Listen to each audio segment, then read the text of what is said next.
What's up, everybody, and welcome in to another edition of the Sitdown. As always, if you're watching this video on YouTube, make sure you hit the like button and let me know what you think of today's discussion in the comment section below. If you're new around here, you just haven't done it yet, or you're living under a rock and seeing this YouTube show for the first time, I don't know what you're waiting for. Hit that subscribe button below now so you never miss another Sitdown video. If you're checking us out through audio on iTunes, Google Pods, or Spotify, welcome in. You're here for another great episode. Make sure you leave us a detailed review. Let us know what you think of the show. Today, ladies and gentlemen, we're going to get in, as always, to another very interesting organized crime topic. And we're going to get in to really an interview that I've been trying to do for a long time. You know, I've always tried and bring to you guys essentially people that we haven't heard from. A couple of weeks ago, we spoke to former Bonanno captain Dominic Sicali. Today, we're going to get into another fascinating individual story, a guy who was around some of the most powerful people really in the history of the Gambino crime family. You're going to have to wait just a second, though, for that. As you guys know, I want to get into our new presenting sponsor. And guys, look, there are a lot of things that are important in life. However, there's not a lot of things more important than grooming. You got to make sure you look good. You got to make sure you feel good. And the way you feel good is by looking good. Now, one thing that I did recently is I went and grabbed a really great product from a company called Harry's. As I said, there's one constant in the world, and that's grooming. And it's important that you have the right grooming tools. And that starts with razors. In my opinion, Harry's is the best. Now, Harry's razors are incredibly sharp. They're ergonomic. They're helpful when you have to shave. They also look great on your bathroom counter, wherever you're going to put them. But they're also made in their own factory in Germany. And even though they're well made, they're cheap. They only cost about $2 per razor. As I said, they're sleek and they give you precise control when you're looking to shave. It's also important that when you shave, you have the right shaving cream, the right balms after the fact, the great body washes for when you're showering and getting ready.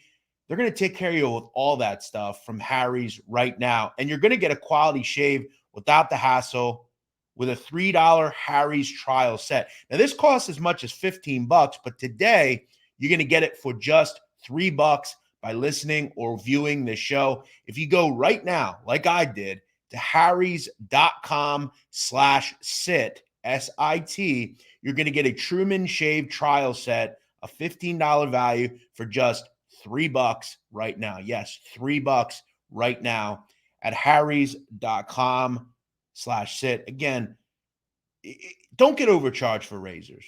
Don't have to worry about razors anymore. Let Harry's take care of that for you. Again, do what I did. Go check out Harry's, the best in razors and grooming tools now. Get a $15 trial shave set for just $3. That's harrys.com/sit. Now, without further ado, I want to get in to today's guest. As I said, I've tried to get this individual on for a while. He's one of the first people, in fact, I think he's the first person that I've ever spoken to that is not going to appear on camera. We're only going to see a photo of him. That's because he's living somewhere in America. This is a guy who was around some very powerful people, and we're going to get into his story. One of the interesting things about him as well is he is not Italian, but he is someone who grew up in a very, very Italian place, and he slotted right in. He has a fascinating life, and he joins us right now. His name is Howie Santos. And Howie, you know, I have to say, you have a fascinating life. You're a guy that you did a lot of things. You're around a lot of people, and you were doing it pretty recently, quite honestly. I mean, it's only been about 10 or so years, you know, maybe about 15 since you've left that world. I guess I'll first ask you, how you doing? No one's really heard from you for a while, other than, you know, one or two appearances. I've been trying to get you on for a long time, haven't I, Howie? Yeah. Well, anyway, how you doing, Jeff? How's everything? It's good to hear Yeah. from you. I'm doing well. Yeah. I guess I don't. I'll be honest with you. I don't really know why we haven't hooked up yet, but we're here today. So, what do you got for me? Yeah, I'm looking forward to speaking to you. So, I want to really kind of start with you from the beginning. We don't really have a lot of preambles in the show. We kind of just get right into the story. You were born in 1966. I know you get older and you don't want to hear that, right? But you were born in 1966. You're from Queens. We'll get into where. But as I said at the beginning, you're not Italian, right? You're of Spanish descent. As far as you know, are Puerto Rican. You did some ancestry stuff. I know. I think I've heard that, and you actually found out you were from Spain. But I guess tell me a little about your life growing up. Like just what were your parents like? What kind of people were they? Um, my father was just a regular working guy, and my mother was a housewife. Um, we lived in first they rented a an apartment in Woodhaven, Queens, 90th Road in Woodhaven, Queens. Then they bought a house around the corner on 91st Avenue, uh, Woodhaven, Queens. And yeah, I had a regular house with the with the garage underneath it and the pool in the backyard. Just grew up just like everybody else. So pretty normal life, quite honestly. I guess that's Yeah. one of the things I'm always fascinated by because as you and all the other individuals I speak about on this channel, I mean, it's weird because most of them actually, at least the ones that I remember, I mean, some of them grew up poorly, they don't have a father or whatever, but it's interesting because a lot of them actually grew up pretty decently, quite honestly. And you seem to be no different. But you, as I talked about, and you've kind of mentioned, Ozone Park, even Woodhaven. Ozone Park, though, at the time, and really, for a long period of time, has been an area where the mafia is quite prevalent, right? It's an Italian neighborhood. It's near Howard Beach. We know John Gotti. He lived in Howard Beach for years. We know that name is synonymous with the area. I guess before I get into some of your criminal career, what do you think made you interested to get into that world? I mean, you had good parents. I mean, they provided you with a lot of things from seemingly as much as they could. It seems like they lived the American dream. They had a house, then they bought a house. Why do you think you had any interest in that world? Why didn't you want to go do something else? Well, I mean, at the time, that's all that was around you. Everyone always looked up to the wise guys. And what happened was, is I started hanging out in Woodhaven at first. I hung out with, I played roller hockey with Joe O'Kane. I hung out by 60 Park, Jamaica Avenue. And then, like around when I was 13, 14 years old, I started to travel to 101st Avenue, which was actually closer to me than 60 Park because I lived on the border of Ozone Park and Woodhaven. I walk one block, I cross Atlantic Avenue, and I'm in Ozone Park. And 101st Avenue was like maybe 3 blocks away from Atlantic Avenue. So I started hanging out there and made I became friends with like the older generation, like the one above me, and they were that generation was the likes of um well let's put it this way, they used to call them back then the 77th Street Boys, Hmm. but 77th Street and 101st Avenue was where JoJo Corozzo had his social club. That was by Aldo's Pizzeria. It was right before City Line, by Associated Supermarket. So I originally made friends with John DeLorenzo. His nickname was Moose, and he was running the social club for JoJo Corozzo at the time. Then simultaneously, I made friends with. Well, he took a liking to me, Moose, and then I made friends with Paulie McDonald. He was like back then he was the toughest guy that I ever knew, and a lot of people you know said he was the toughest guy in the neighborhood. Well, he grew up with like uh, Carmine Ignello, hung out over there also before he started dating Victoria Gotti. Um, And you had the Marinos. I hung out with their youngest brother, Paulie Marino, but then later on, I started hanging out with his older brothers. Um, after like when I turned like around, I don't know, maybe like 17 or something, I was hanging out with all the older guys from 77th Street. Um, like I said, Paulie McDonald is a pretty infamous name in that neighborhood. Him and the Marinos wind up opening Metro Auto Salvage on Metropolitan Avenue, but they all got their start working for Carmine Agnello when he took over his father's junkyard, and so that generation before me, there was a lot of tough guys that came out of that generation. I mean, Um, when we think about the Gambino family, right? I mean, we always want to think of Queens, right? Because of Gotti, but we really also have to think about, kind of the fertile territory that it was for that family. I mean, you mentioned some pretty big people, JoJo Corozzo, Danny Marino, even Carmen Agnello. I mean, Agnello was obviously behind those individuals, but he was a guy that had a lot of sway at one point. We also know that even in Ozone Park, people like Vinny Asaro was prevalent. There was a lot of guys in that area, but you mentioned Carrazzo, who you eventually meet right in the '80s. You're in your Jeff, let me teens. let me Yeah, let me just correct you 1 second. sure. I grew up with the Marinos, not Danny Not Marino. It Danny. was My apologies. Yeah. Vinny Marino, Angelo Marino, Yep. Patty Marino, and Paulie Marino. Got you. Yeah. So go ahead. So you eventually meet Jojo Carrazzo, who we see him a lot. We saw him a lot in the footage of John Gotti. I did a video recently on Jackie Knows. I mean, it seemed like Jackie Knows and Jojo Carrazzo were in a lot of videos with Gotti, but there wasn't always a lot of love between the Carrazzo family and the Gotti family, which I'm sure you'll get into. But I guess talk about your first time meeting Jojo. I've heard, and maybe you can correct this because you knew him pretty well. Was he actually bipolar? I've heard that. Is that true? I'm not. I wouldn't say that he was bipolar, like He was just a medically. moody guy, I guess, Yeah, right? he was just, if he was in a bad mood, you had to, stay away from him. That was it. Fair He enough. was always yelling and screaming when he was in a bad mood. But as long as he was yelling and screaming, you knew you were safe because when he wasn't yelling and screaming, bad things happened. What kind of things did you embark in when you met JoJo? I mean, he was a huge bookmaker, Shylock. I mean, very powerful individual in that area. I mean, essentially, really ran that area for that family.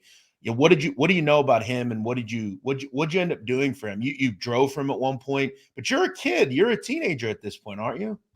Yeah, well, JoJo comes out of, I think he did a bid, he did a federal bid, and he comes out like in the early '80s sometime.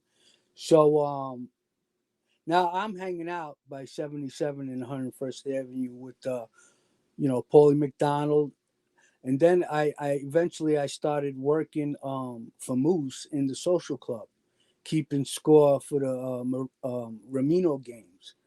And I actually worked. They built a luncheonette right next door to the social club, and I started working there. Because Moose was also running that luncheonette. So basically, I was really tight with Moose and Paulie Mack. So I was always, you know, earning a few dollars here and there, with the luncheonette and keeping score at the card game. So eventually, I met JoJo. As being one of the younger kids, I got introduced to him by Moose. I got introduced to him by Paulie McDonald. Um, and I started out doing small, you know, burning down some construction machines at a construction site. Um, Burning a Chinese restaurant. Um, it didn't completely burn down, but it was just to do a little bit of damage because they were a couple of doors away from the social club, and they just wanted them to get out at that time. And then eventually, always being around, and I remember one time JoJo asked me to do him a favor, and he was building a house in Georgetown, Brooklyn, and he wanted he wanted somebody to stay there and make sure nobody broke into the house and robbed any of the expensive equipment there. I was a young kid at the time, and there I was, me and him driving in his. At the time he was a little bit flashy, but he toned it down real quick after that. He had a 500 Mercedes, and during that time, that was an unreachable car. But anyway, so there I was driving to Georgetown, which is like in Canarsie, not too far from Mill Basin, just me and him. And he was asking me questions. We were talking. I did that little favor for him, and little by little, he would call on me like, I'd be hanging out in the corner. He'd call me to give him a ride somewhere, or you know, just to whatever, do a favor. And then little by little, I just started to be his everyday go-to guy, and eventually I took over the social club and became his driver. And then I was running around with him, Ronnie One, Johnny Bino, Lou Mastrangelo. Um, Lou Mastrangelo wind up being a captain. Johnny Bino, maybe he's a captain now. I don't know. And I was collecting money for him, loan shark money. Eventually, I started my own little loan shark business. I started taking action. Uh, you know, he taught me the loan shark business. He taught me how to keep the records. Um, and before you know it, I was with him every day from morning till night. And this is how the wheels of the mob turn, right? They're these people they're kind of the patriarchs in these neighborhoods, and they have these people below them, like people like yourself and other people, and they're taught how to do things. So he teaches you all this different stuff. He teaches you how to loan shark. He teaches you how to collect. He teaches you all these things. I guess I'll quickly ask: did your ethnicity ever come up? Was that ever an issue to him? No, it was never an issue. Interesting. I You mean, I but the maybe I had the one thing I had on my side back then is I didn't look Puerto Rican. right? I don't You know don't if I really did, now if it either. would have been an issue, but I do know that his son's wife is Puerto Rican, so he's got Puerto Rican grandchildren today. So I never took, I never JoJo. He never struck me as a you know, racist towards Puerto Ricans. What He was actually he actually told me one time, don't ever not be proud of your nationality. So Absolutely. Yeah, makes sense. Let me ask you, I always want to know, like, when you enter that world, right? Is it a means to an end for you? Is it something that you have grand aspirations to? Because I'll be honest, Howie, whenever I heard your story the first time, and I think people that listen to this show, maybe they're not as interested in the mafia as some of us, but they'll think of it and they'll say, "Wow, this story is fairly reminiscent to Goodfellas in a way, right, right?" yeah, Henry yeah, Hill, he's hanging around this cab stand and he begins doing things for people, and then he meets Jimmy Burke, and then he meets Paul Vario, and it's quite reminiscent, quite frankly. Henry but wasn't, that's the way it happens. That's the way. There's probably another 1,000 more stories exactly the same. That's just What the was way it your is. what was your like, did you have like a thought like, hey, I want to eventually, like, I don't probably ever think I'll become a made guy, but this is where I belong. This is where I want to be. Is this what you wanted out of your life? Or is Yeah, this well, you see, the thing is back then when I met Joe, it was like unheard of for like people, regular people didn't get to hang out with these guys. of course, sure. And it was like if you were hanging out with a wise guy, and the wise guy took a liking to you and put you on record with him, that was a big deal. That was almost being as good as straightened out at the time. As we know later on, things just got you know, filtered out, and everybody and their mother was hanging out with a wise guy. But back then, it was a special thing, and even if you weren't straightened out, just to be part of that crew, you were treated special. Yeah, I mean, it's important to realize. I mean, you're not hanging out with just some, ragtag associate. I mean, you're hanging out with JoJo Corozzo, who is a really powerful dude. Now, I want to ask you a little bit about his kind of relationship. He had a brother, Nicky Corozzo, who was involved with the life. Blaze Corozzo, he was around the world as well. A lot of connection to that world. In fact, it's interesting because his son today is a lawyer and has been a mob lawyer for a long time. Now, I want to talk a little bit about his relationship with the Gotti regime, because we've heard over the years that Nicky Corozzo and JoJo Corozzo didn't have the greatest relationship with Senior. And then we'll get into Junior in a bit. I know you have certain things to say. I have certain things to say about that. But what was the relationship truly like with Senior for the Corrazzos? Well, the Nicky Corozzo was I believe the one who really had the who really bumped heads with John. Mm-hmm. Cause they both they all started out with Fat Andy Ruggiano, and later on, because Nicky and John Gotti couldn't get along, John Gotti wound up with Danny Fatico, and that's when they split. And when they were younger, when they were kids, they were always getting into disagreements, in the street. They've actually even had some fights, John's crew and Nicky's crew, and one of the guys. This is a story that I was told. This Jewish guy named Chink. Okay, um, if it's true or not, it's something that I heard from all the guys hanging out at the social club, and from guys that don't bullshit. But um, one of the stories is that during one of their fights, that Chink actually hit John with a baseball bat. Obviously John was just a young guy at the time. He wasn't who he was, and Mm-hmm. these guys, they would get into battles with each other. Everybody's trying to move up, make reputations for themselves. So the only thing that I believe that brought JoJo and Nikki close to John was when John killed Paul Castellano and took over the family. Eventually JoJo became John's driver, and Nikki became a trusted confidant. Um, So essentially, a lot of the beef that they had was very early in life, right? In their mob yeah, lives. kid stuff. Eventually people grow up and they, again, once John becomes boss, you have to almost be compliant in everything he does and just kind of move on to the next person.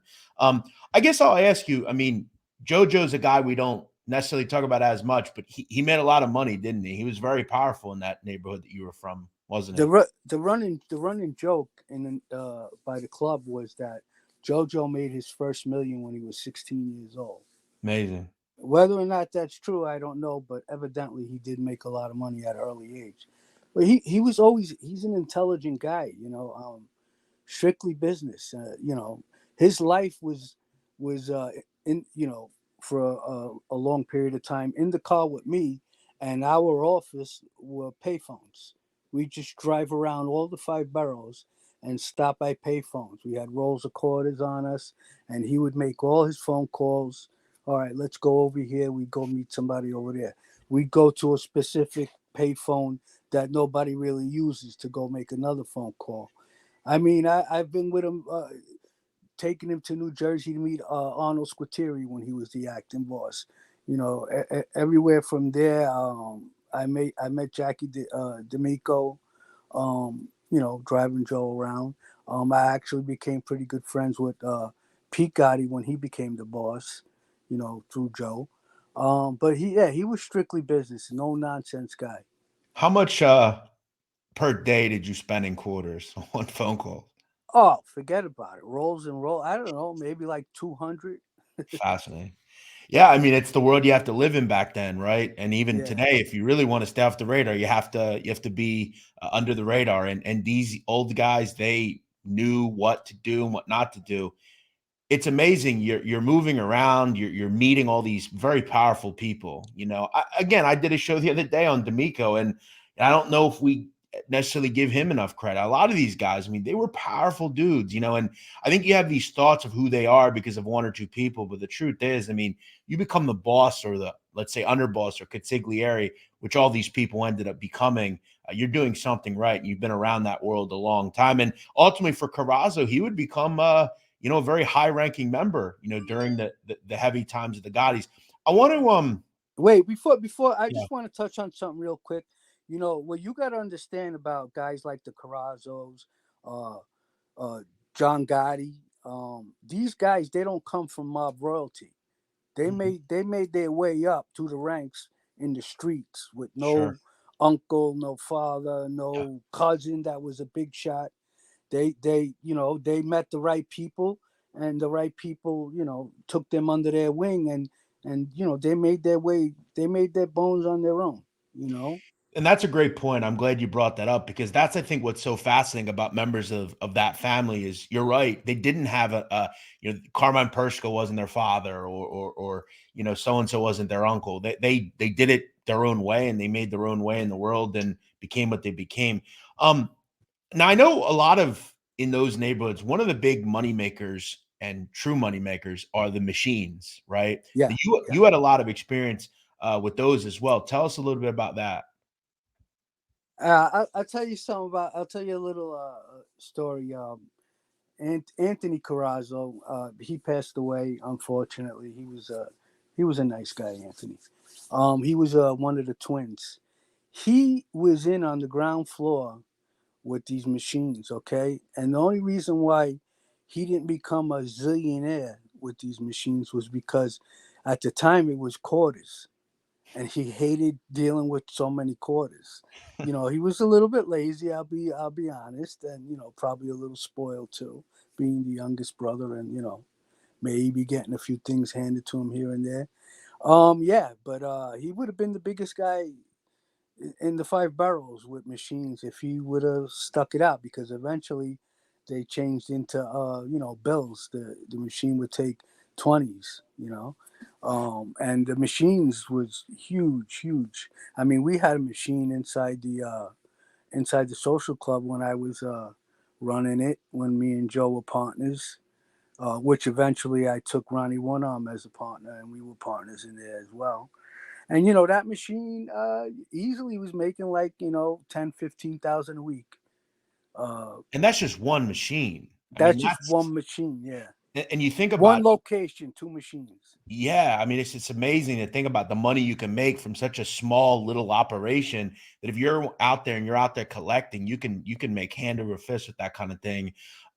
So you obviously you're around Carrazzo and you're around these big people, but as I said, the wheels in the mob turn and younger people start elevating. And you mentioned, Ronnie One Arm Trucchio, who has a pretty fascinating history.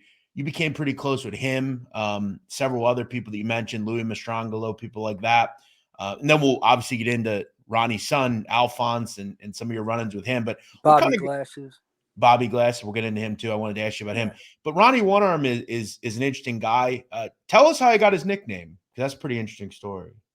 When he was a young kid, he was playing in a fire hydrant in Brooklyn, and the water knocked him down, and the car ran over his arm. And I guess it killed all the nerves in his arm. So basically, he had a limp arm, a dead arm, and he didn't want, he refused to amputate it.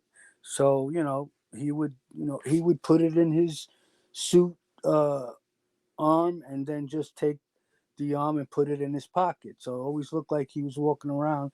He had his hand in his pocket, like holding a gun or something. Now, it Uh, wouldn't stop him from being a pretty powerful member of the mob and ultimately No, not a at all. killer. Well, he was also a big guy. He was like 6 foot, I don't know, four maybe or three, something Wow. like that. But he was over 6 foot, and yeah, he used to tower over people. And yeah, no, he was pretty powerful with that one arm. He had that big giant diamond ring. I mean, it was huge. And if he hit you, that diamond ring was like having brass knuckles on. What kind of things did you do at Ronnie One Arm? What kind of vices were you involved with?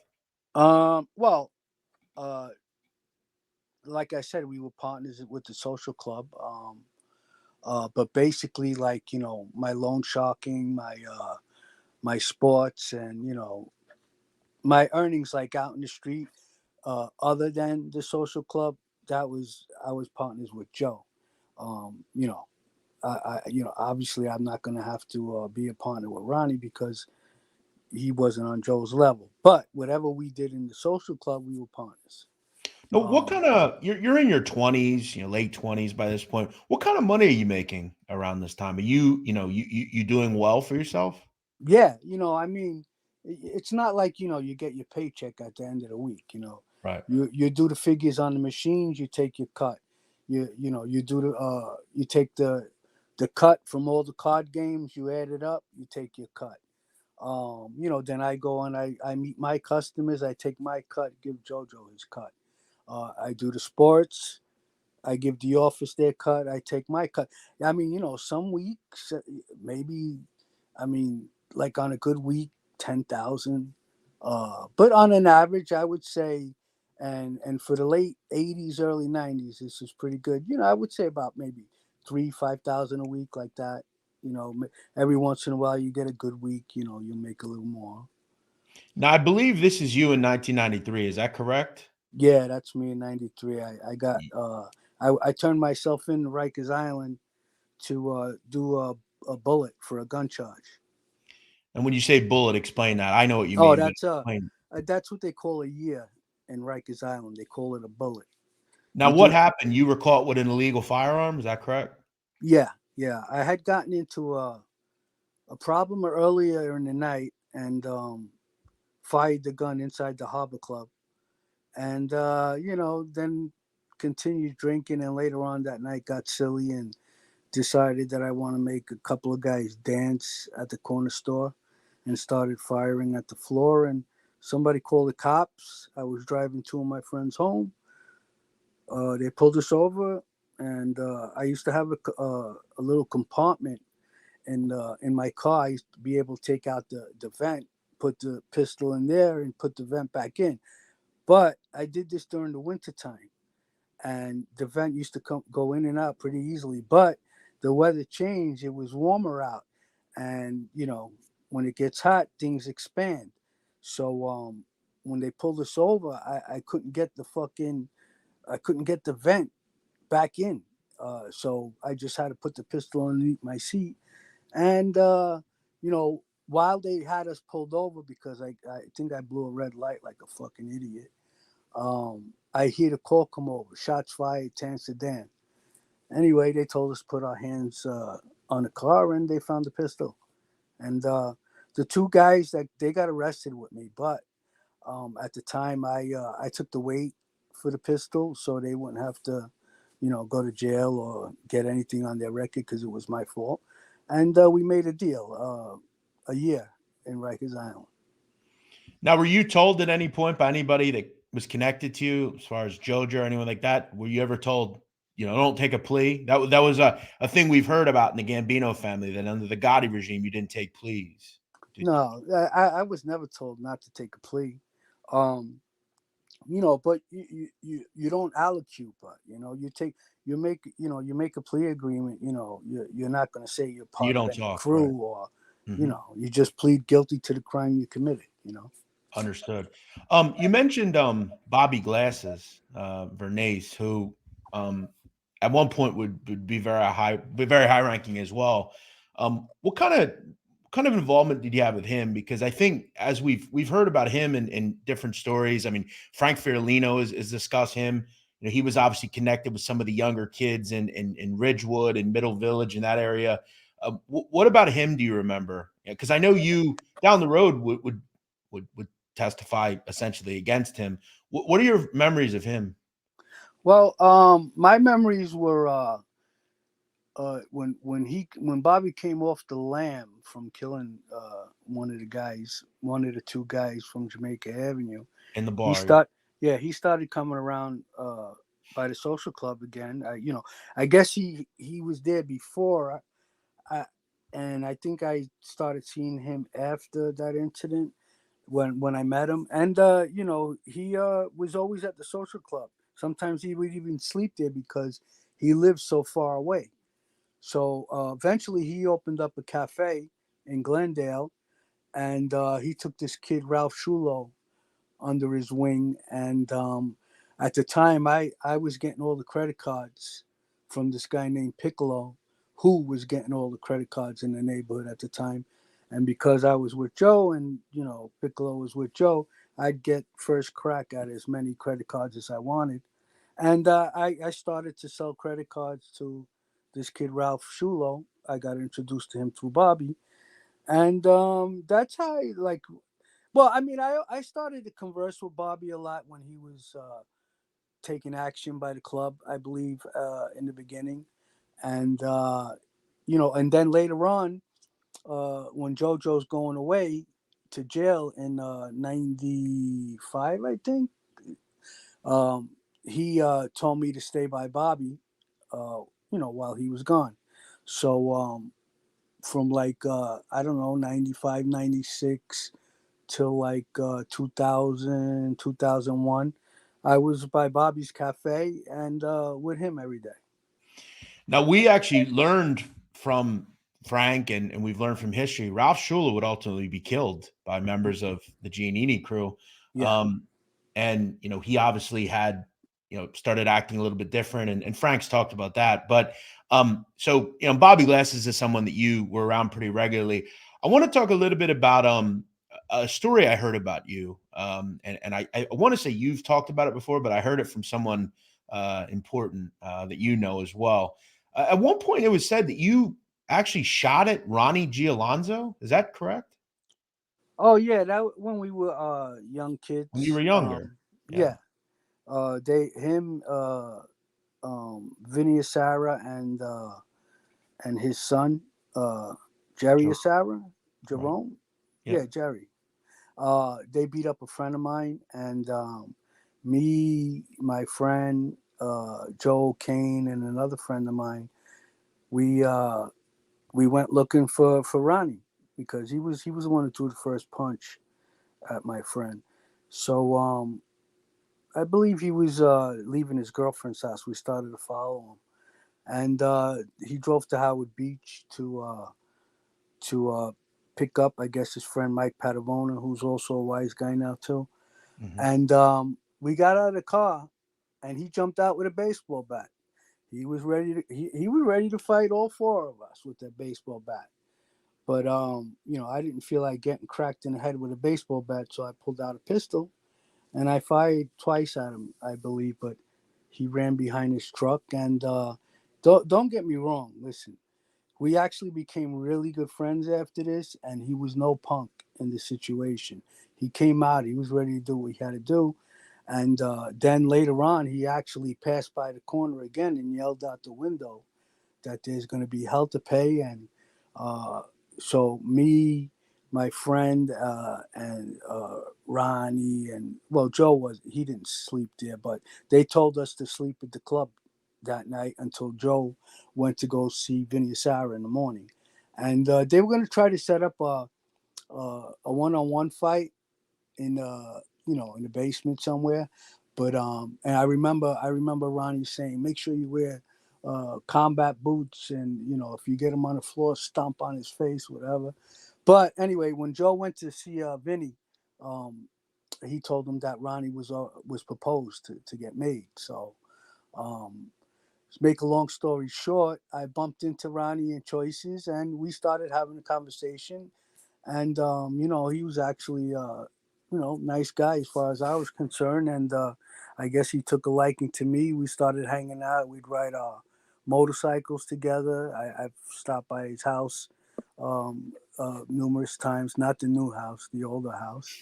And we became really good friends. We were hanging out, a lot.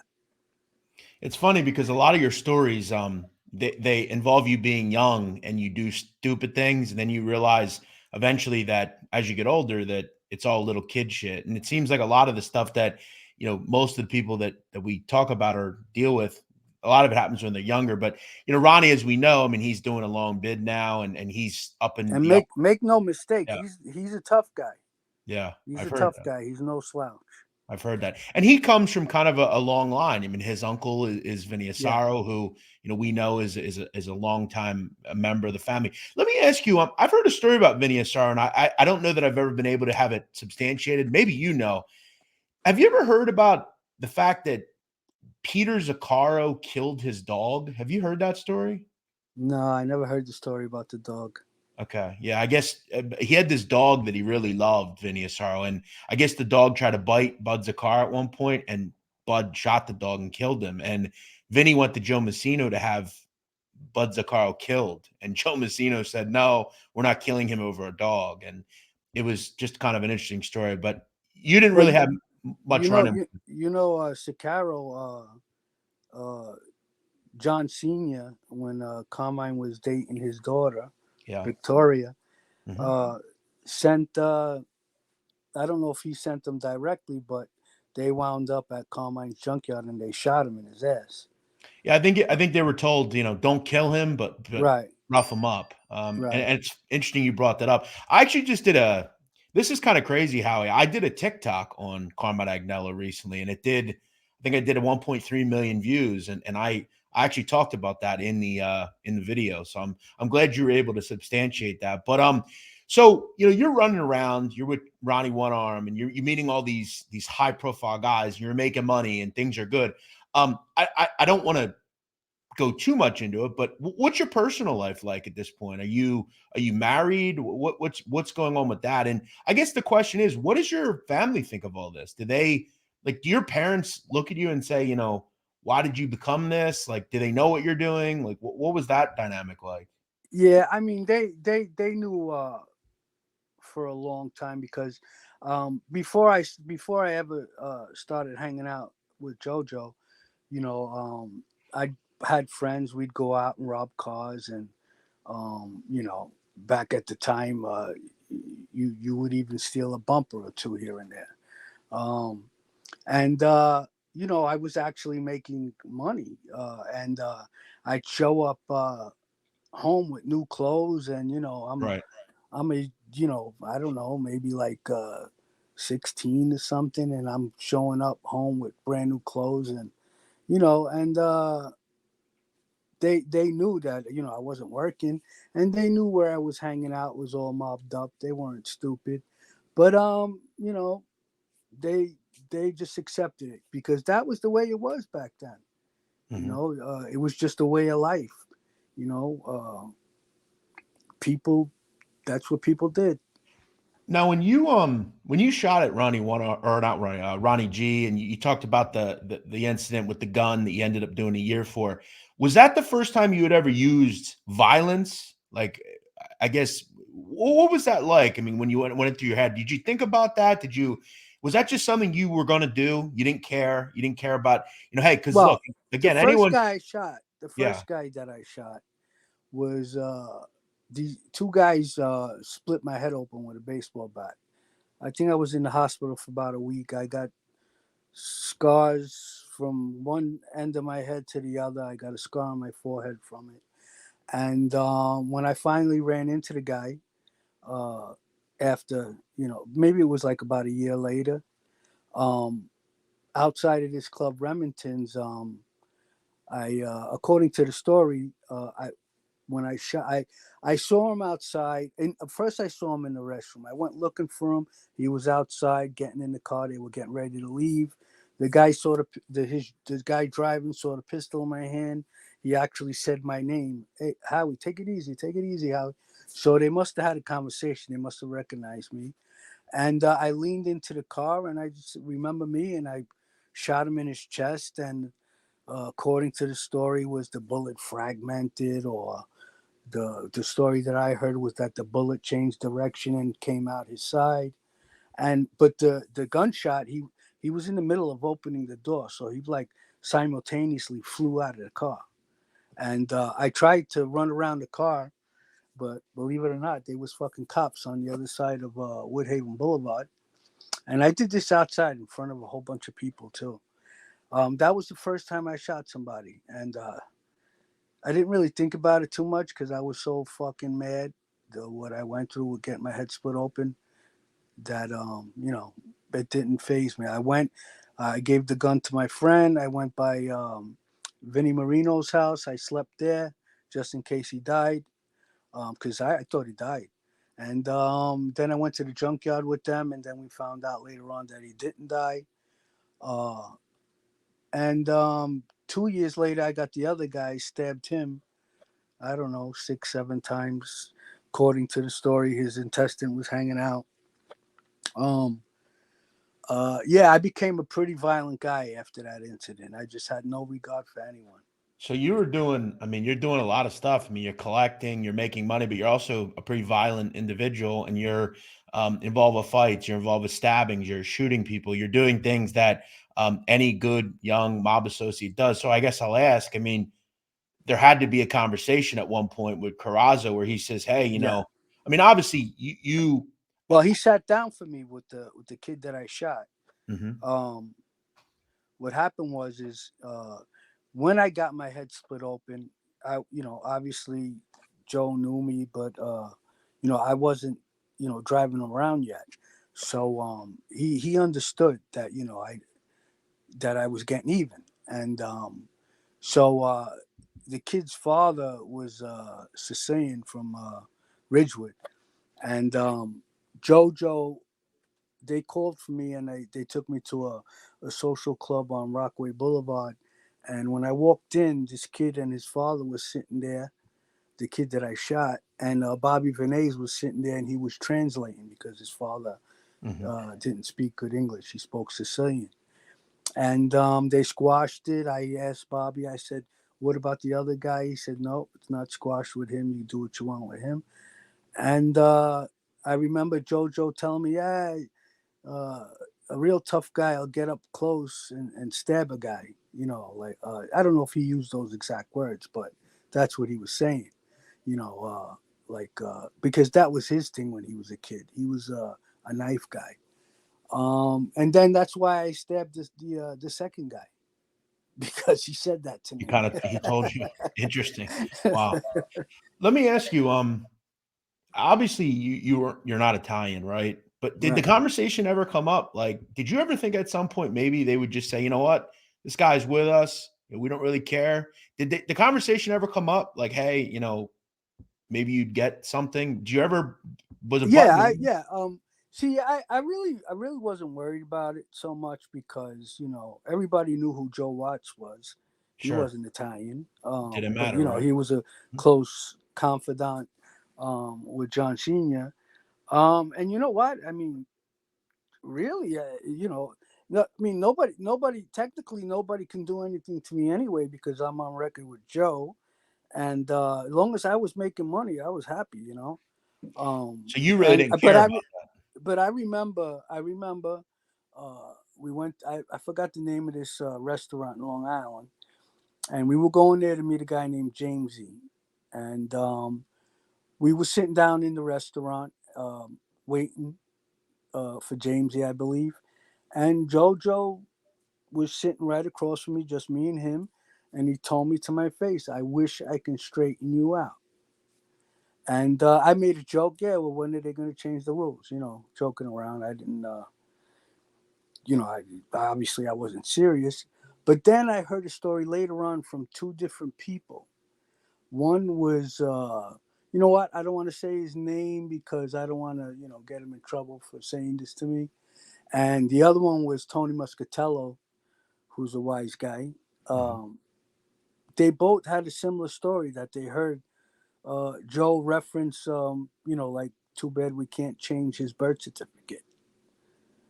Wow. So I, probably a lot of people listening, probably, yeah, yeah, he's full of shit, but they can think what they want. I know what happened. Yeah, I mean, look, the truth is, I mean, you were around very powerful people. You were making a lot of money. You were doing things in the streets, and you were every the Yeah, thing every and good look mob at associate look at all the was. jerk offs that wind up getting straightened out. You think they wasn't going to straighten me out? I figure my calculations were if I would have got straightened out, if I was even half Italian, Mhm. it would have been like in the late '90s, early 2000s. And as you said, I mean, it really didn't matter that much because Joe Watts was not Italian, Right. and he was a very powerful individual, and he had more sway than people that were made a lot of the time. So And it really this was all before it became a joke. This is when absolutely it meant something.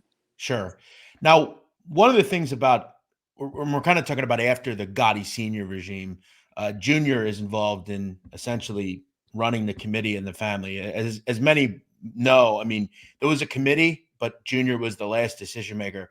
What was your opinion on him? Like, what was his reputation like? Because you mentioned kind of the fact that his father and JoJo and people like that, they were from the street, right? They came Right. through and they did what they had to do. I'm not saying Junior was a silver spoon kind of guy. He definitely moved around, but he was a guy that had the luck that his father was the boss and one of the most recognizable faces in the history of the mafia as a father. What was your overall thought on him as a Well, I never. I actually made sure of this that I never even had a conversation with the guy. why is Um, that? why? Because He was hot. he was no, he was just him and A Light and a bunch of other guys. They were just running around the neighborhood, and they were bullies. They were fucking beating up people for no reason. Yeah. He was he wound up going all the way to Jamaica Avenue from Howard Beach and start hanging out with the tough guys on Jamaica Avenue. I guess maybe there wasn't no tough guys in Howard Beach that he wanted to hang out with, and that basically he was bullying everybody. He was a bully. So Who's gonna you who's gonna also raise their knew hands to him, right? you were smart enough to know that if you messed around with him, he had the backing where he could just say, "You know who my father is," and you have a major problem. So you just kind of assumed, "I'm just going to stay away from him." Yeah. See, the thing is right. You know, yeah, obviously, if there's a sit down and he knows I'm on record with Joe, and it's a whole situation is on record, you know, there would be repercussions if he disregarded them. But if I bump into him out in the street and they put me in the hospital, nothing's gonna happen to him. It's just gonna be like, hey, just leave the guy alone. He's with Joe, and whatever. But nothing's gonna happen to him. And I actually, when I fired shots in the Harbor Club, the place was with John Jr. Hmm. and I got arrested that night, and he sent Stephen Kaplan and Anthony Amorosa to the social club. He sent for me, but I wasn't there. And Ronnie One Arm told him he's locked up. He's not here. And I I guess Joe must have went down there and talked to somebody or him. And I never had to go see him. What do you So think would happen if you did? he would have uh, he Yelled at would you? would have went to work on me if I would have walked into the club. Or Right. I don't know. But my thinking is, with the mentality he had back then, he was gonna crack me a few times, thinking that would have just been it. Do you I probably would have got killed because I wasn't gonna let any of them fucking guys crack me around. Well, let me ask you. I'm curious always about this because you kind of mentioned that you knew it was kind of a common theme that you stayed away from him because you didn't want to deal with the nonsense that belonged with being associated with him and his father, and the fact that his father was who he was. Do you think if he was just a regular guy, what do you think his future in the streets would have been? Do you think he would have had the makings of that or no? Um, I listen. I'm not gonna sit here and say that he was a dog. Hmm. Like what direction his life would have went if his father wasn't his father. I don't know. I can't say that. What I can say is 90% of the stuff that he got away with, he wouldn't have got away with if it wasn't Sure. for his father. Would he have hooked up with A Light and Johnny Gebbet and whoever else he hung out with on Jamaica Avenue? Would they have respected him the same way if his father wasn't who he was? I don't know. But I mean, he was bouncing around in the streets just like everybody else. Sure.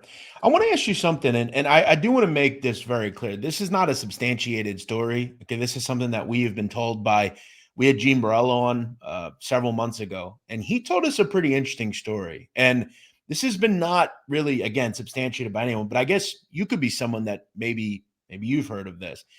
He said that when he was a kid, the toughest Gotti kid was Peter. He said that, again, according to him, when he came around, people ran. Like he was very feared. Have you ever He heard of that? he was you know what? I don't know if I can say a worse version of John Jr., but just as bad. He was running around every fucking park, corner, hangout, and bullying people. You know, everybody knew who he was, and obviously, if you're gonna start beating up people and they're not gonna swing at you, you know, people people are gonna start thinking you're a tough guy, right? Because Yeah, nobody's swinging back. But sure. I'm not saying that, he wasn't good with his hands. I don't know. I would have to fight him to know if he was good with his hands. That's But interesting. You're able to almost substantiate that as well, because that's something we've heard. But because we've seen him in we saw him in Growing no, Up but I'm not Gotti, and saying he he's the was toughest guy. yeah, I'm saying he was a bully. sure. And it's interesting because like we said, we saw him in Growing Up Gotti, and he was like a totally different guy. He was just like a regular nine Yeah, to I'm five sure he's guy. a different guy now. He's grown up, Sure. but back then, that's what he was. He was a bully. Carmine Cascone, um, Tony Muscatello, who's a wise guy now. They were both working for me when they were younger, and I told them not to take Peter's action. They took Peter's action. He lost 5,000. I made Carmine and Tony pay me the 5,000. I didn't give a fuck if he paid them or not, because I told him not to take his action. And one day he bumps into them and he makes up some excuse that they were talking to his girlfriend. It didn't have anything to do with that. He just probably didn't want them to ask him for the money anymore, or whatever the case may have been. And he broke Tony Muscatello's jaw, and he stabbed Carmine Cascone. And obviously, just like everybody else, they didn't do anything because of who he was. I told Tony uh, at the time, if you want, we can put on ski masks and just fucking baseball bat him or something, Hmm. you know. But that was for Tony and Carmine. That was nothing personal between me and him. I'm just gonna help my guys, So they were and just they were they the guy, they didn't want to. All right, so right. I left it alone, because if they don't want to, I'm not gonna do anything. So the Gotti kids are running around as bullies, but they're only bullies because who their dad was. Let me ask you, we've talked about Ronnie One Arm. He had a son called Alphonse Trucchio, who by the early 2000s was starting to run, and he had been running in the streets for a while. They essentially create him and several others, this group that they're kind of known as the Young Guns, right? They're out there doing things, essentially a mob farm team, just like so many other ones. And you also started doing business with him, didn't you? Yeah, What kind of person was he? as a young kid, I liked him a lot.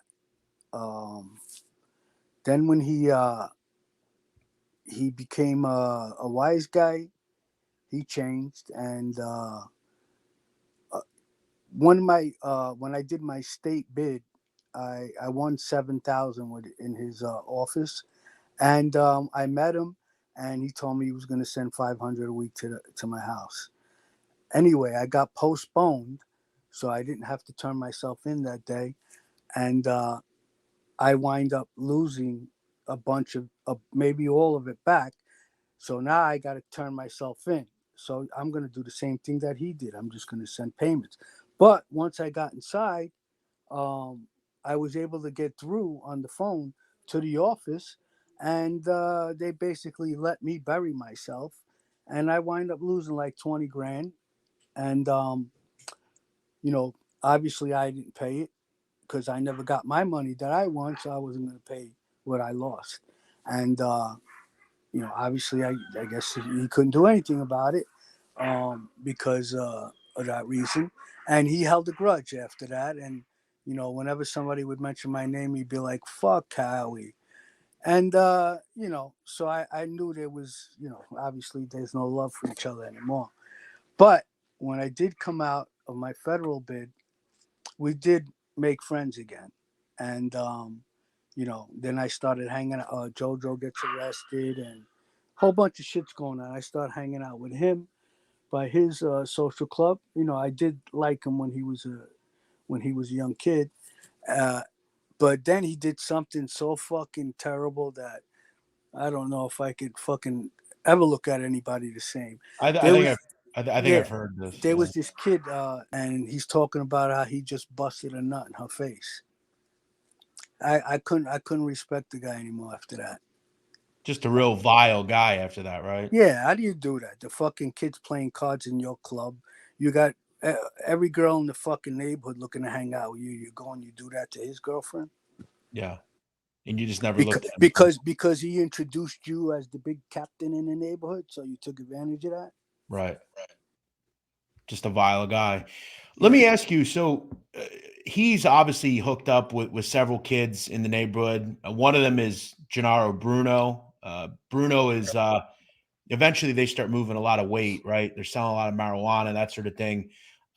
I guess there's a kid, and I'll ask you a little bit about him, Martin Bosshart. He's selling drugs as well. He attempts to cut someone out of the operation, and the plan is to kill Martin Bosshart. What do you know about this Bosshart thing? Um.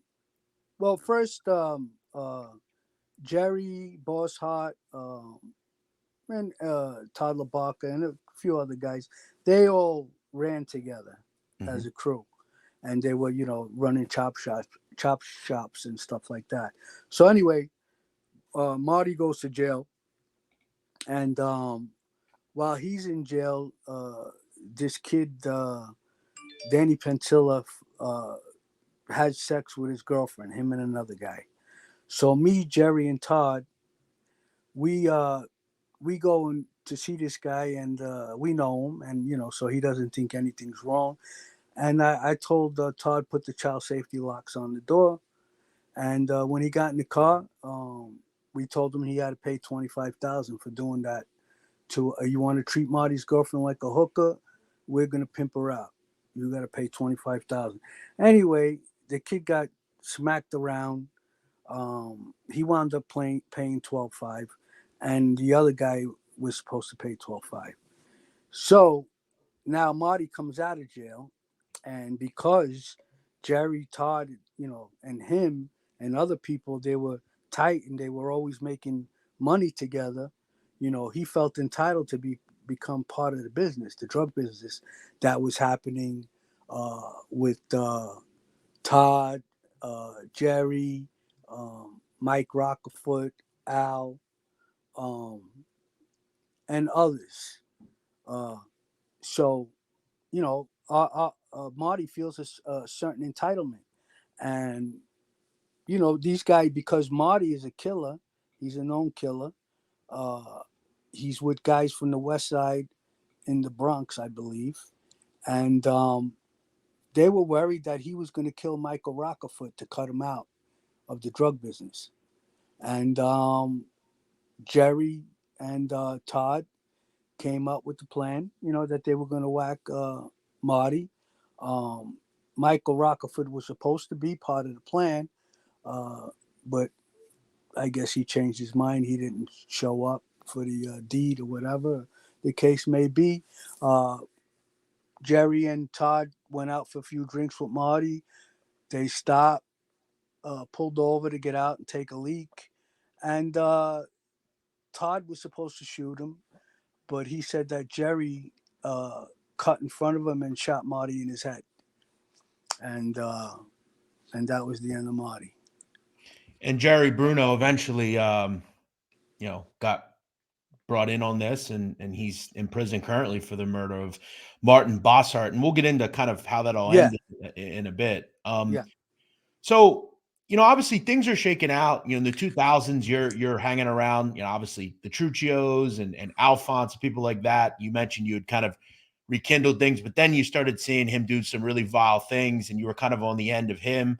Eventually, there's a lot that goes on in the Gambino family. In 2008, You have the Old Bridge, which happens. A lot of people get arrested there, including JoJo Corozzo. Um, Ultimately, you start performing burglaries and things of that nature. You get arrested. Right. What happens then?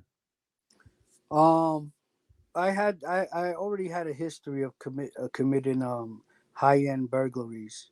You know, like not nickel and dime shit. What Like kind we of would. things are you getting? Like, are you going to homes? You're going to businesses, I'm guessing, right? Well, there were armed robberies, home invasions, but those were always based on information that was given to us. Okay. Um, like a drug dealer or someone who just bought a whole bunch of gold. And as far as like the burglaries we tried to commit were, razor blades, film. We made a big score with Versace sunglasses. Um, So whatever you could do to essentially hijack and take and sell on the yeah, open market. rob warehouses, and later on we came out with my partner came up with a good method to rob Best Buys and Circuit Cities for their electronics. Apple had come out, so that we would target. Sorry about that. This All fucking good. Siri All thinks good. it thinks I'm talking to her. All good.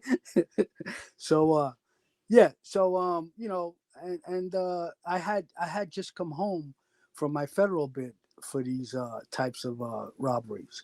So now I go out and I start committing these robberies again, and I get ratted on.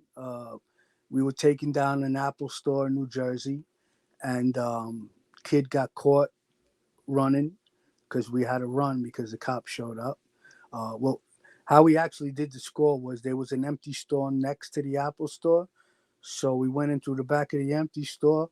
We busted a hole through the wall and got into the Apple store like that.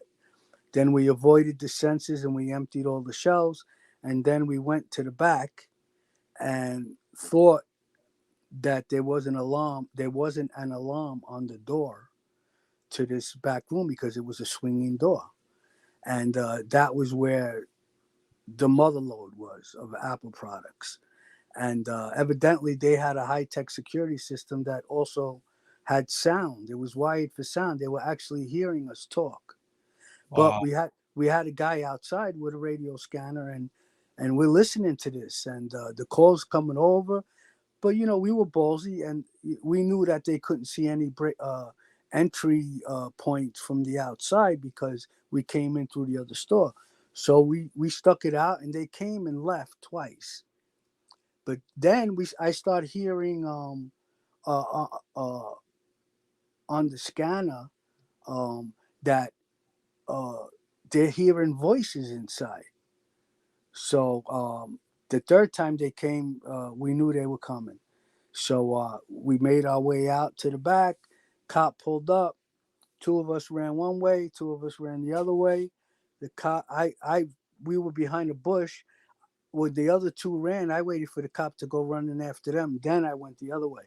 So I basically got away, got pulled over with Jonathan Miscuzio, who's actually a wise guy today. That's Benny Geritano's half brother. Um, and the kid, my partner John Sapola's girlfriend's nephew, got caught. It took them all about 10, 15 minutes to flip. And when we got pulled over, they held us there until the kid flipped. He identified us and they arrested us. And then the feds took over the case. And, I hit a crossroad in my life where what am I going to continue doing this shit? And then, I also got in the back of my head, I'm going to get arrested for something bigger pretty soon, too. I was basically doing a life sentence on an installment plan. So I decided to cooperate. Um, and because I was out on bail, uh, I was wired up for sound. And that's how the 2011 case got made. And then in 2011, there was another big thing they would call Mafia Takedown Day. That would happen. I Yeah, think there were 127 people that were jammed up, a lot of Gambino cats. And you essentially were one of the main witnesses for the against. Gambinos. Yeah, Right. Who'd you testify against and all? I only wound up testifying against Bobby Vinay's, Bobby Glasses, in a murder case. Um, And that was because about that was, I think, a 93 murder, somewhere around then, in a yeah. bar. Right. Oh, right, right, right. You know what? I got the I thought it was around 83. Okay. You might be right. I That might have that's been. why. No, no, no, no. I'm not sure. No, I don't know if it's. Yeah, I don't think it is 93. I think it's like around 83. Yeah, you had me confused for a second there. Sorry. It was in the early 80s because I met uh, Bobby around that time. So there was like after that. So um, yeah, so I testified at the murder trial. Him and a guy named Jewish Ronnie, um, sticking up for a buddy of theirs, just walked into this bar and shot and killed two guys dead. One, Now, I want to ask you, I do believe, and you could confirm this, wasn't possibly a witness Gotti's nephew or niece? I'm sorry, yeah. Linda He got Gotti? yeah, Linda Gotti.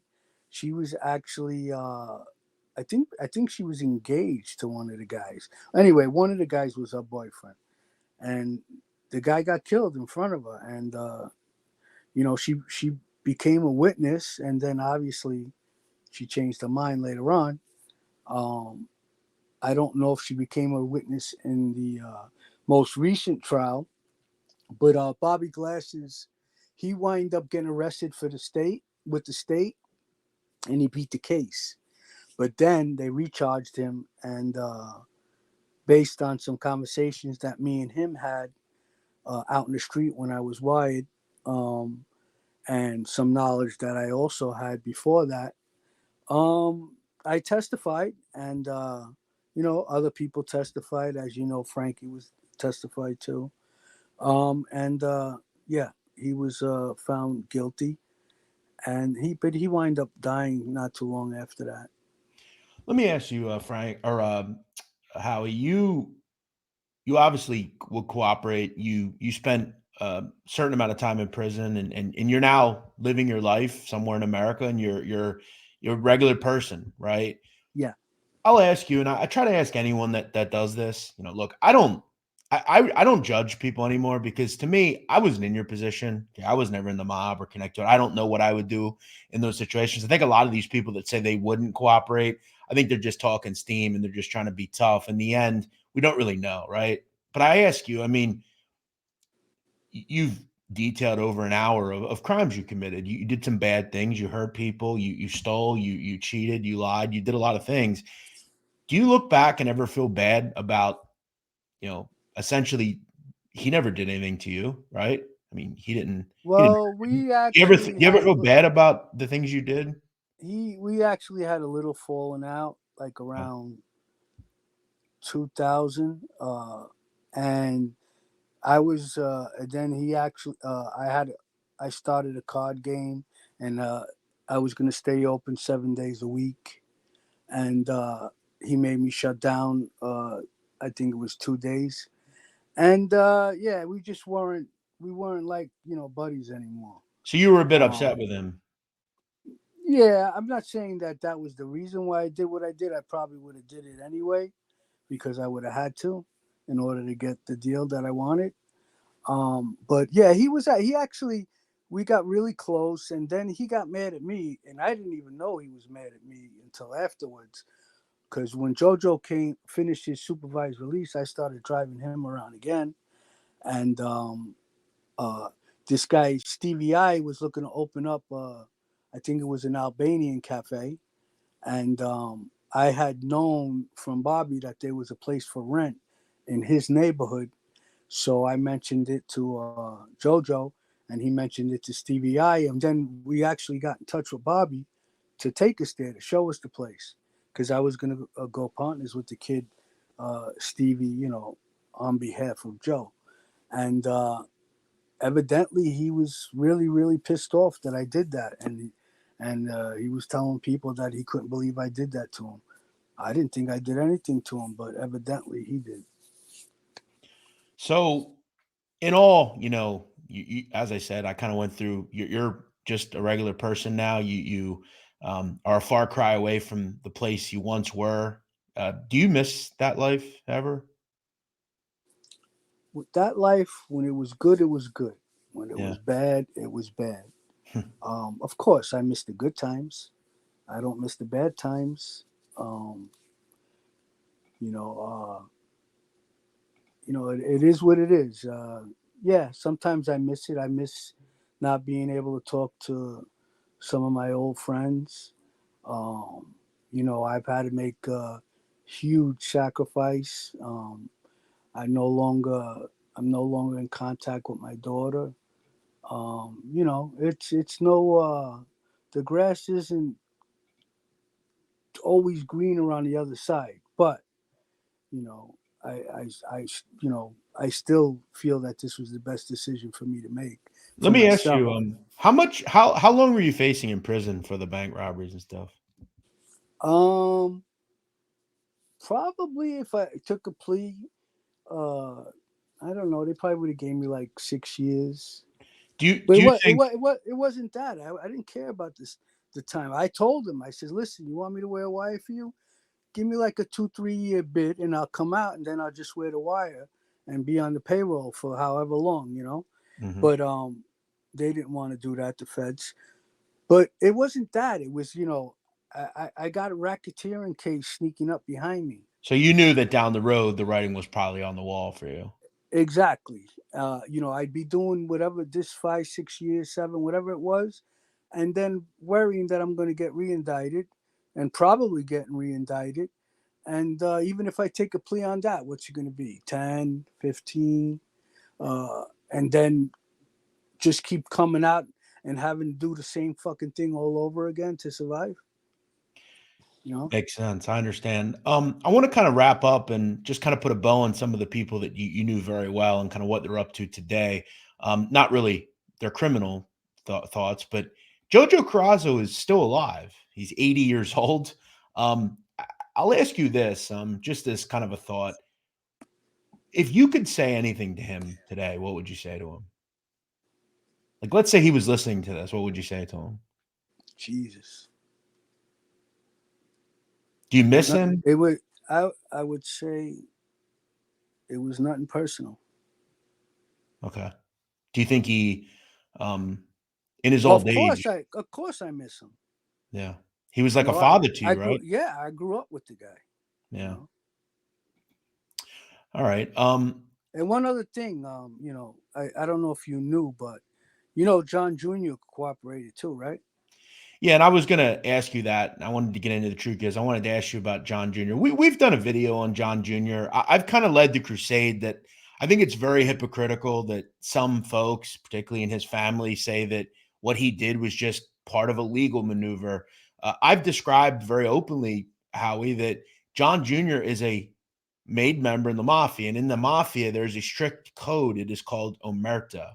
And in that code, it strictly says that you don't talk to the police, you don't give information to the police, you don't help the police in any way.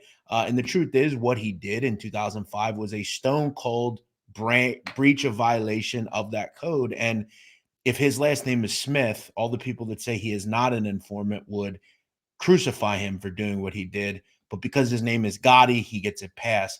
To me, he won't get a pass with me, and I don't work for the Gottis, and I won't stick up for him. Do I think he did some things that were beneficial to the mob? Sure. Do I think he was ultimately a good boss? Absolutely not. Do I think his family hurt the life? Yeah, in a way, I think they did. And I think when we look back and we address people like yourself or Gravano or Aled, whoever, you've also got to throw in John Gotti Jr. John Gotti Jr. put people's names into things. He talked to the government. And I guess I'll ask you, Howie, what do you think his father would have thought of his decision? He'd have killed him, right? Uh, Probably. Do you think he'd have been It happy about definitely. his that I don't decision? think I don't Of think course he not. would have sat down with the government if his father was still around. He would have had to bite the bullet because yeah, maybe his father would kill him. His father was a stone cold gangster, and he was a gangster till the end. Um, what I don't agree with is you got like when you tell the truth about these people, you got his sister Angel Gotti's got a YouTube channel, and now her and this guy Dominic Crea uh, taking information that was given to attorneys by a scumbag gangster trying to make me look bad with false information, no proof. They said I killed a guy. What's the guy's name? They said I pistol whipped old people. What's their name? Where's the report? Yeah. Okay. Um, they said that I was suspected of committing rape. What rape? What fucking person? They just said all of that shit to badmouth me, but then you have their followers and their minions that state all of this stuff as if it was fact. I was never even suspected of a heinous crime like that. Okay, I will admit to the crimes that I committed, but I didn't commit those two off of the top of my head. Well, And listen, Howie, there's a stark contrast between not liking someone and then putting out false, slanderous attacks on people. And look, I've had my run-ins with Angel Gotti. I wish no ill will to her. I get what she's trying to do. She wants to defend her family, I guess. But in the end, there are certain things I just don't think you can co-sign, and that kind of behavior is vile and actually quite depraved, if we're being honest. I think she doesn't like some of the things I say. But again, I don't work for her. I don't have any relationship with her, and I'm not going to sugarcoat things. That was who her family is. That's fact. It's not hearsay, Howie. It's not. It's fact that he was in the mafia. Her father and her brother. It's pretty cut and yeah, dry. We all know it. hey, Um, and you know what? I don't. Maybe I might have. Maybe I might not have said this last part. Okay, but evidently I'm hearing that she keeps mentioning my name on her shows like I'm some type of fucking idiot and I can't open up my mouth or something. Um, you know, like I, I said, these people are putting out false information, uh, and prove it. Whatever they said about me, prove it. well, I All think right. Howie that there's a lot of things that are said on the internet, and people don't think about the things that come after them saying what they say. And these are the same people that will say to me all the time, what proof do you have that that happened? I put proof up, and they never respond to it. They should be made to respond, and if they can't prove it, they should take that content down. That's appalling to me that And this they're allowed guy, to do that. this guy, Dominic Crea, yeah, I can understand he's trying to get his father Yep. out of prison, but I don't have anything to do with his father. Yes, So why is he investigating me? And what he's doing is he's taking the Freedom of Information Act law and he's using it as a weapon to attack people yeah. that have rubbed his friends the wrong way. I've talked to Dom once. He was pretty nice to me, but again, that kind of stuff, the whole kind of crusade against informants. Look, you want to do stuff, fine, but I think it draws a line where you start making things up. You slanderize people. I think that stuff. YouTube needs to do a better job in policing that in this genre. Let me ask you one thing, Howie, and then we'll look to wrap up. Yeah, I'm sure you'll appreciate this photo. I don't know if you've seen it, but that's Ronnie One Arm in prison. He's doing life. He is, I believe, in his early 70s. His son Al Trucchio is out, and according to many people, is shelved from the mafia currently. Now, I've exactly. been under a microscope because I said in a show I did about Al Trucchio that he was assaulted in prison, not once but multiple times, and there were many people in the comments that said that that never happened. That's untrue. What do you know about that situation? I know of at least two times he was assaulted in prison. And I also heard that he was assaulted out of prison. Right. So are you saying? I mean, I'm not saying you, but is it the truth there that he is shelved? Based Is on that? what he did and to who he did it to, absolutely. And you're talking about the Bobby Glasses stuff that Bobby Glasses and JoJo Corozzo. He basically embarrassed them. no, well he didn't have kind words for his son or something like that. From what I heard, But anyway, these are the guys that you're only who you are because they're doing your father a favor, and then you go and rub them the wrong way. Right. They don't. JoJo never fucking liked them anyway. He always called him a weasel, and Bobby never liked him. But this was all for Ronnie, his father. Only reason why he became a captain was to take care of all of Ronnie's guys. One of the final things I want to ask you, Sammy Gravano has made a quote at one point. I think he said it in the Diane Story interview that basically he was playing chess and everyone else was playing checkers, and that in the end he won. Do you feel that way? Because you look at someone like Ronnie. I mean, I'm going to guess that it's a pretty Well, you know what? pretty I rough don't look. end. I know Ronnie. He's doing life, but and to everyone that's doing life, if that's what you choose to do, all power to you. But you get the same opportunity as everybody else. You can be out in the street right now if you want. Mhm. Okay, if you choose to die in prison, that's up to you. Because all these people that you think are going to think of you as this hero, they can give a flying fuck about you. Right. No, it's well said. Well, last question I have. Are you ever afraid for your life anymore? Um, Honestly, I know you stay pretty private. You try to stay out of the. yeah, I'm not gonna flaunt myself. I'm not gonna go You out don't and you don't go look and good. taunt people and stuff. But I don't think about it anymore because if somebody's gonna sneak up behind me and shoot me in the head, all right, that's it. I'm dead.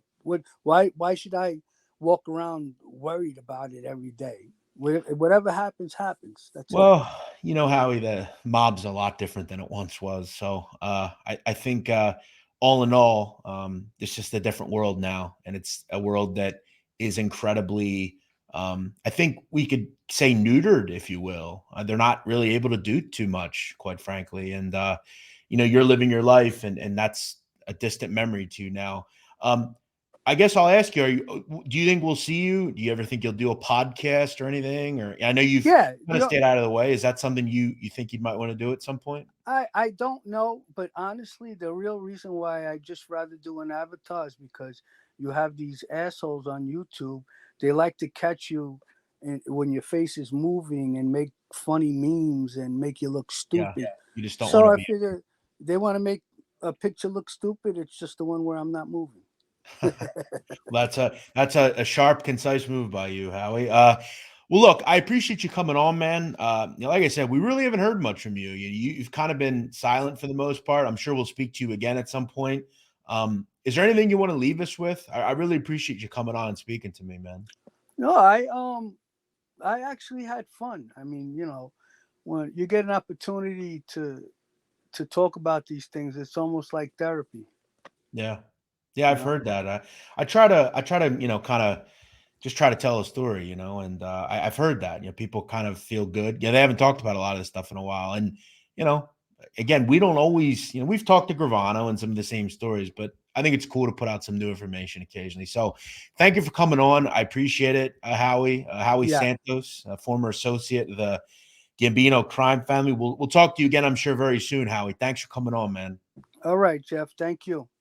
And as always, I appreciate everybody listening. As I said at the beginning, if you enjoyed this interview, make sure you hit that like button. Let me know what you think in the comment section. Yeah, we'll see you next week. Make sure you go check out our sponsor, Howie's Razors. Go check that out.